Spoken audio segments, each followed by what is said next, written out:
guys, welcome back to LearnApp. For today's video, we're going to show you Sage account tutorial for beginners. So if you're interested, let's get started. Now, if you're new to Sage accounting here and you're wondering how you start using the platform itself, well, in this case, it's actually kind of complicated here. Now, when you go to the official website here for Sage, which is sage.com, you won't be able to see an option here that allows you to sign up, which is something really unfortunate.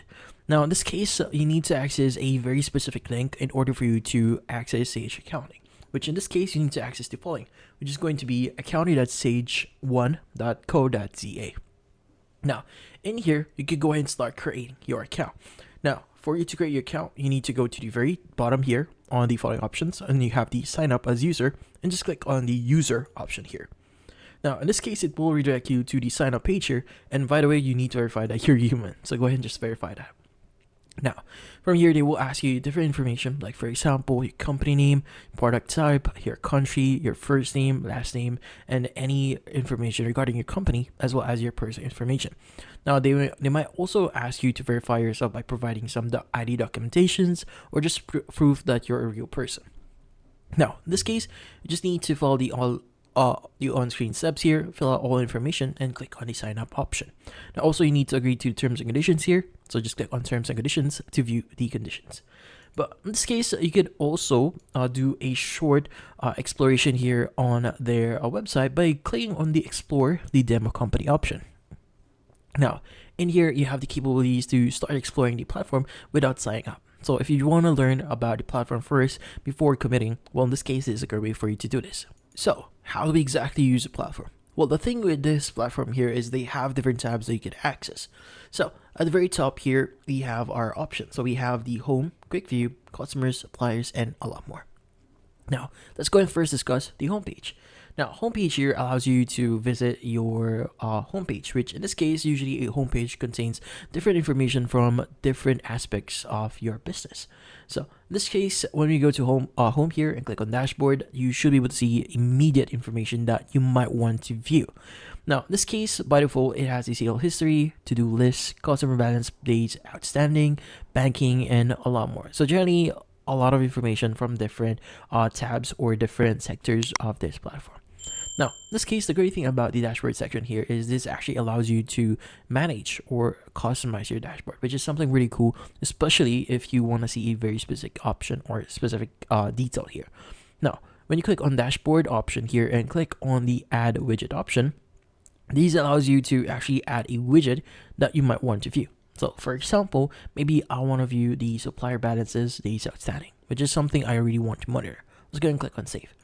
Now, once you click on save here, it will be added, or in this case, automatically added into our widgets here, which in this case, you could go ahead and start managing them. Now, by the way, if you want to move them around, you could go ahead and click on add widget here, and basically press and hold on that specific widget, move it around where you want to basically paste it or reposition it. So maybe I want to add it in here.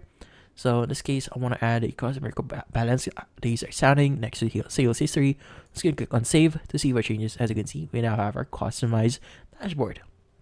Now, you could also see specific dashboards here, like for example, customer dashboards, supplier dashboard, item dashboard, financial dashboard, which again, from the name itself, this allows you to view general details if you just want to quickly get up-to-date information regarding your business and what's currently happening right now.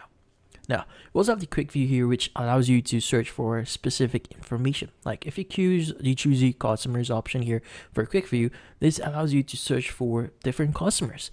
Now, in this case, you could go to name here and basically choose the customer that you might want to view.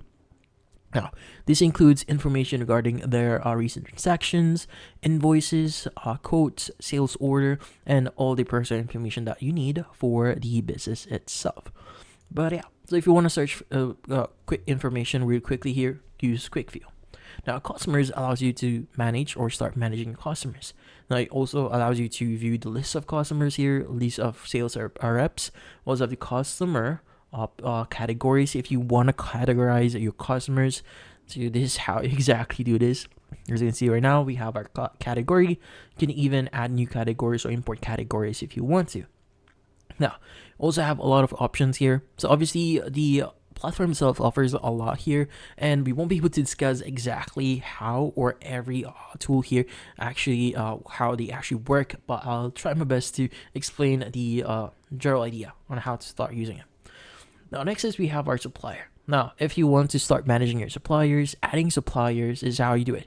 Now, this is pretty much the same thing with customers, which allows you to, again, start managing your suppliers. Now, the only difference here is you could actually differentiate what they are. So, customers is specifically for adding or managing customers, which in this case, if you click on the add customer option here, you'll have the following details that you need to fill out. Now, for suppliers, when you click on add supplier, this is what it's going to look like. Now, in this case, it's quite similar, but then again, this actually separates, or in this case, organizes things for you, or in this case, quickly identify if either a information you have right now is for customers or suppliers. Now, same thing, we also have items, so it allows you to manage, or in this case, manage or see what is currently happening right now on your items. Same thing, we have the banking, which allows you to add a bank or credit card, see the list of banks and credit cards, see transactions, reports, and even specials, like adjust bank and credit card opening balances. We also have the account here if you want to add accounts. We have the accountants area, which allows you to send a note to my accountant, process journal entries, recurring journal entries, VAT if you want to adjust, like for example, returns and reports, adjustments, and payments and refunds for VAT. We also have the reports here, which again, from the name itself, allows you to see important information about a specific category. Like for example, if you go to reports for customers, this actually gives you reports regarding your customers. Now, you have a lot of reports that we give you here. Like for example, we have the list of customers if you want to see the list of customers. By the way, there are going to be descriptions here describing what that specific report actually contains. Now, and then in this case, list of customers actually just has a list of customer details. Now, in this case, we also have the company here, which allows you to change a few things. Like for example, you can import data or export data for your company. You can view the opening balances.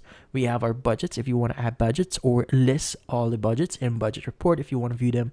And also if you want to add like assets, view your list of assets, view your asset categories and asset locations.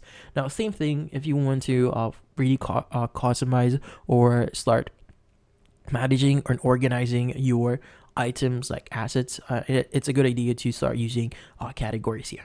Now, administration here allows you to start managing your account, which in this case allows you to change your password, or in this case, view your account details.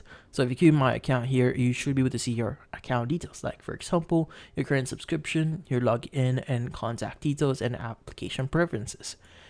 But yeah, so in this case, those are the basics here on how to start using the Sage accounting platform, and that's about it. So hopefully this video was able to help you like and subscribe to LearnUp. Thank you for watching.